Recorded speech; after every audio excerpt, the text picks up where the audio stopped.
Chevaux et Psycho, un podcast de l'Institut de formation en équithérapie. Saison 3, épisode 2. Adapter les prises en charge d'après le tempérament du cheval, par Lisa Uldry, enseignante équithérapeute. Je me présente, Uldry Lisa, nouvellement diplômée effectivement de l'IFEC. Je suis originaire du Jura et où je vais commencer justement une activité d'équithérapie avec mes chevaux. Et je remercie Nicolas pour son invitation ici. Alors, je vais vous présenter un travail que j'ai mené en fin de formation. Durant cette formation, j'ai décidé de plus m'intéresser au cheval et tout particulièrement à quels aspects du tempérament du cheval permettent à l'équithérapeute d'adapter la prise en charge aux patients. Alors, je me suis beaucoup questionnée durant toute cette année sur finalement comment définir le cheval d'équithérapie. Est-ce qu'il n'y a qu'un seul cheval d'équithérapie ? Et comment définir celui qui finalement est le bon cheval ? Est-ce que c'est celui qui est calme, qui est posé, qui ne fait rien, qui tolère tout, qui supporte tout pendant les séances ? Souvent, quand je me suis rendue en stage, j'ai pu observer des chevaux qui finalement ne coopèrent plus. Des chevaux qui étaient mordeurs, qui étaient agressifs, soit envers l'équithérapeute, soit parfois même envers les patients. Et finalement, ça m'a interpellée puisque c'était des séances où le cheval n'était pas disponible, c'était donc au détriment du patient. Donc je me suis questionnée, j'ai envie de revenir à pourquoi le cheval et comment lui permettre d'apporter plus au patient. Apporter plus, finalement, qu'est-ce que ça veut dire ? Ça veut dire permettre au cheval d'être plus acteur en séance et d'en faire un véritable partenaire pour l'équithérapeute. Alors, en pratique, on verra aussi, du coup, quel type de séance ça implique. Alors, on va voir d'abord revenir sur la place du cheval dans le cadre thérapeutique, comment le cheval s'inscrit dans le cadre.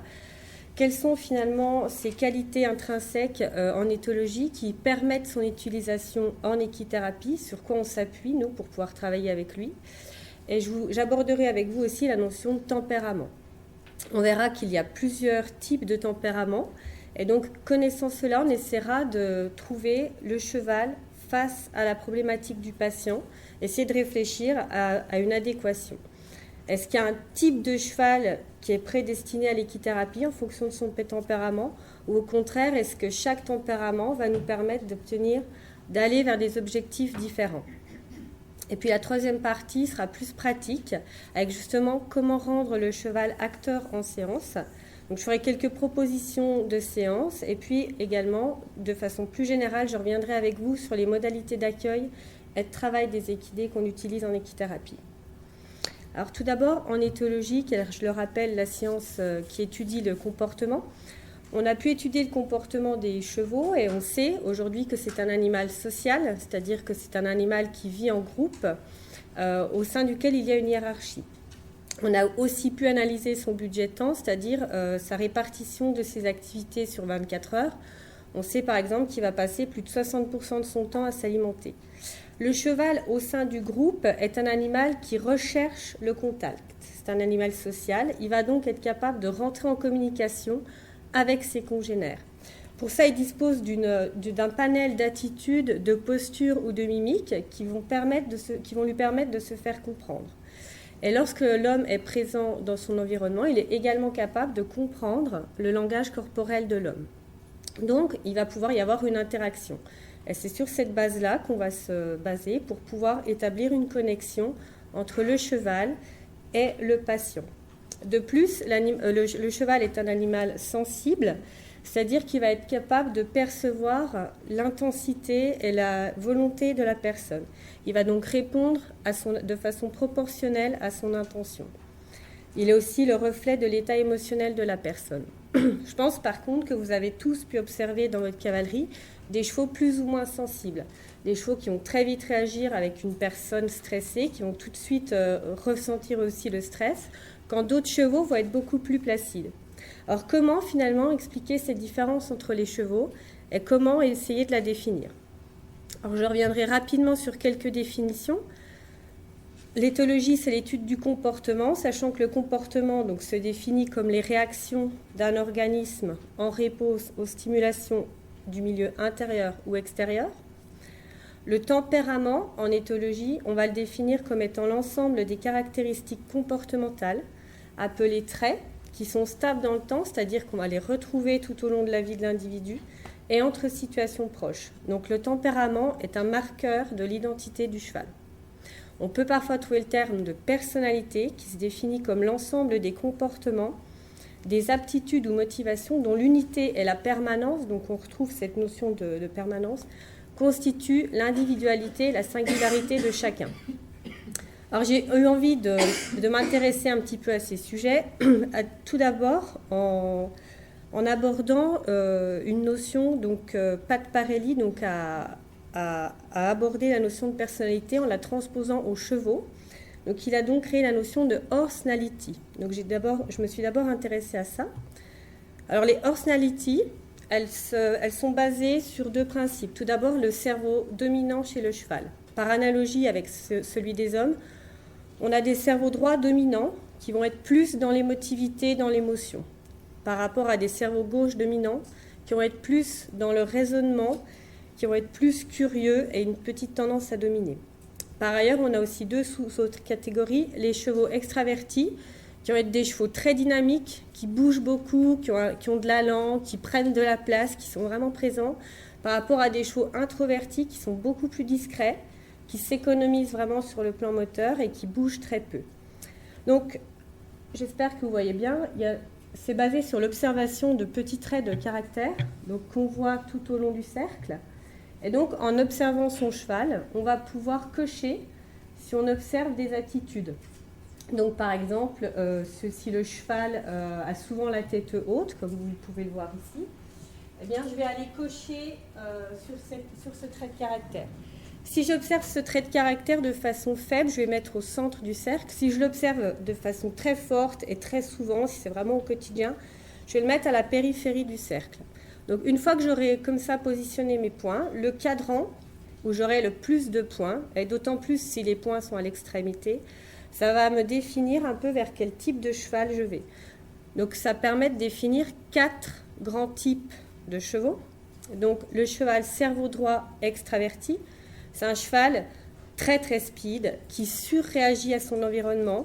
C'est le cheval qui a toujours les yeux grands ouverts, c'est le cheval qui ne tient pas à la tâche sans piétiner, c'est le cheval qui va trébucher parce qu'il ne fait jamais attention à ce qu'il fait, c'est le cheval quand on le met en ronde longe, il est capable de faire 15 tours comme ça sans s'arrêter.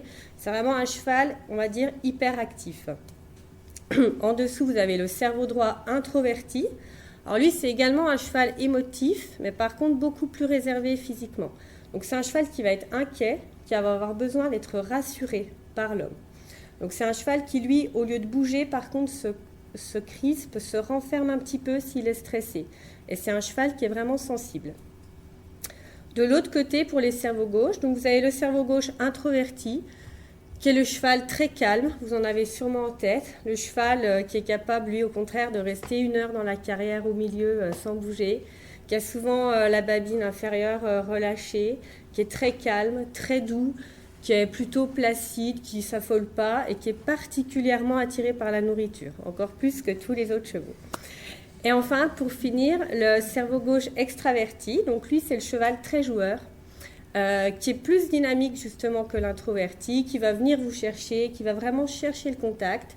C'est typiquement le cheval qui défait son nœud à la tâche, qui met tout à la bouche, qui va venir vous fouiller les poches, qui va venir fouiller les sacs, voilà, qui fait toujours des petites choses comme ça rigolotes. Voilà, donc je pense que ça vous évoque tous des chevaux que vous connaissez. Par contre, ces notions restent subjectives, donc c'est pour ça que j'ai dans un deuxième temps essayé de m'intéresser à des recherches plus scientifiques pour essayer de déterminer vraiment de façon plus rigoureuse les tempéraments de chevaux.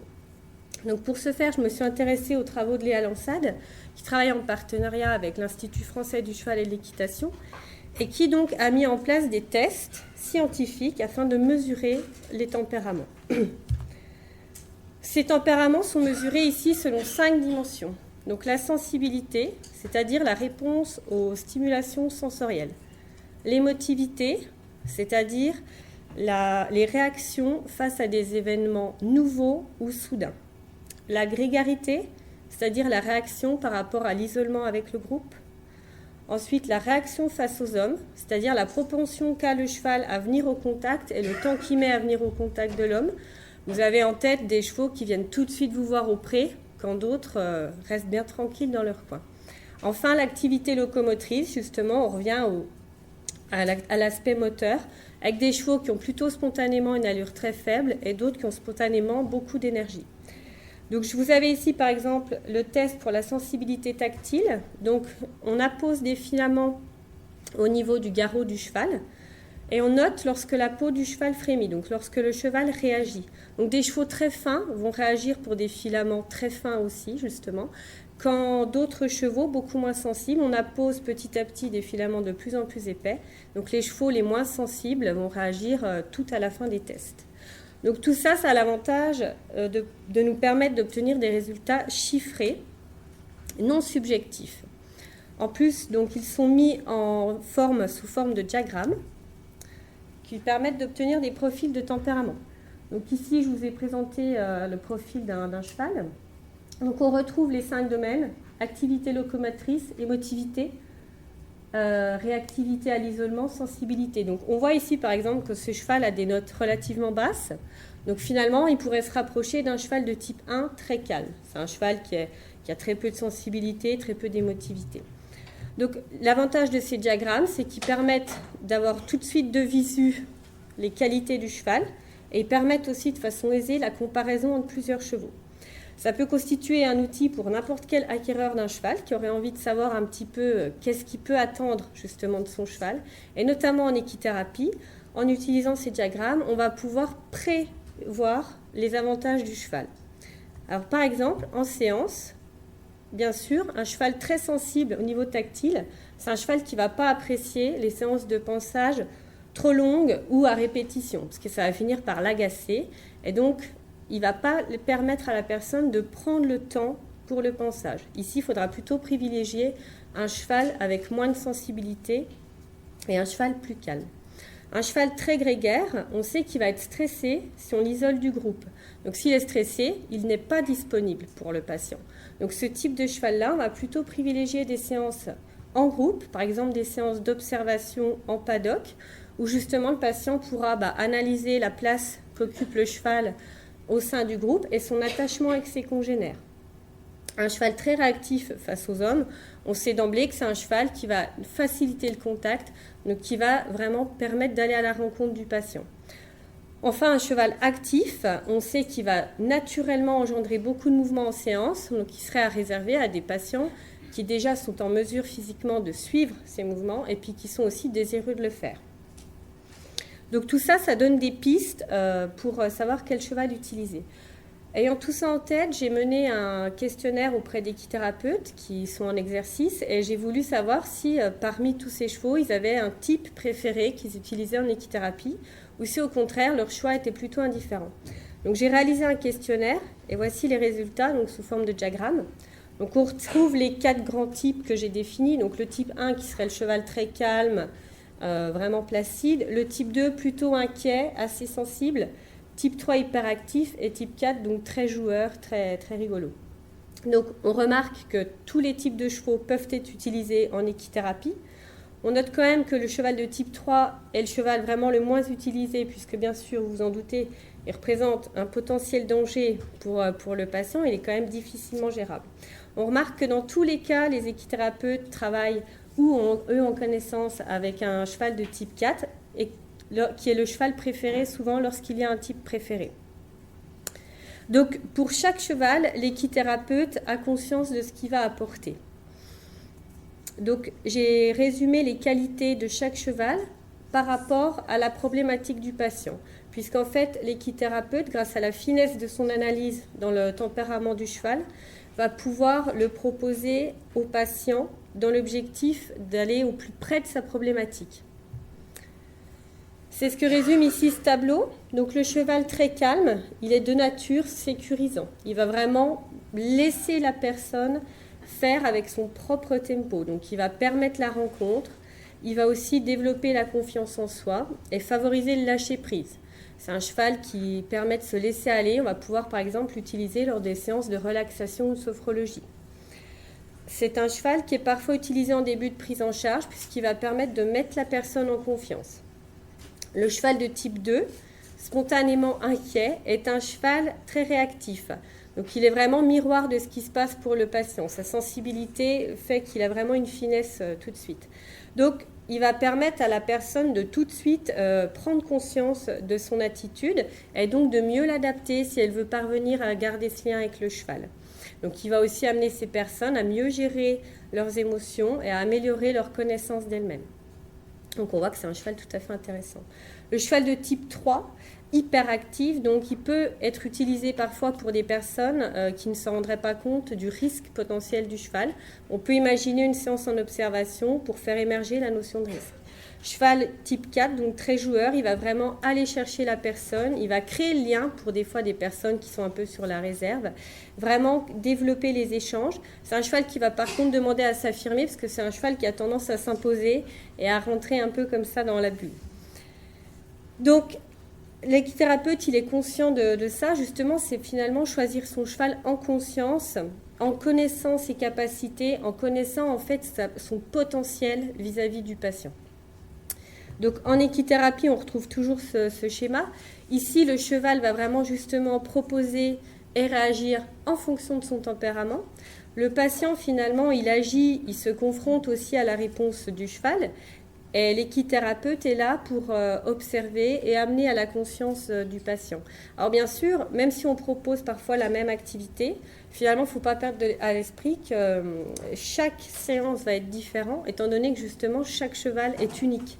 Et chaque patient est unique. Le biais ici, ce serait d'imaginer que les choses n'évoluent pas.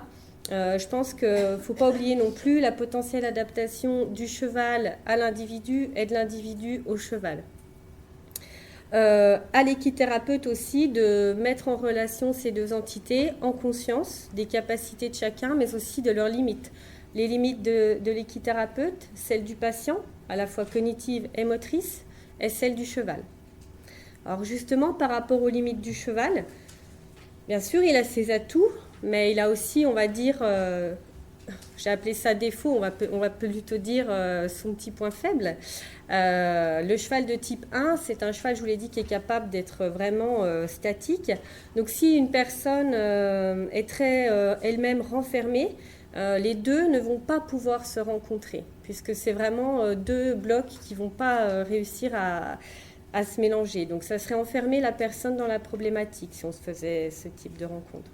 Le cheval de type 2, pour une personne qui serait agressive, elle risque de vite stresser le cheval sans forcément s'en rendre compte à temps et le lien serait rompu. Donc à l'équithérapeute, là, d'avoir en tête ça et d'être particulièrement vigilant afin que justement le lien ne se rompe pas et que chacun puisse ensuite continuer à évoluer ensemble.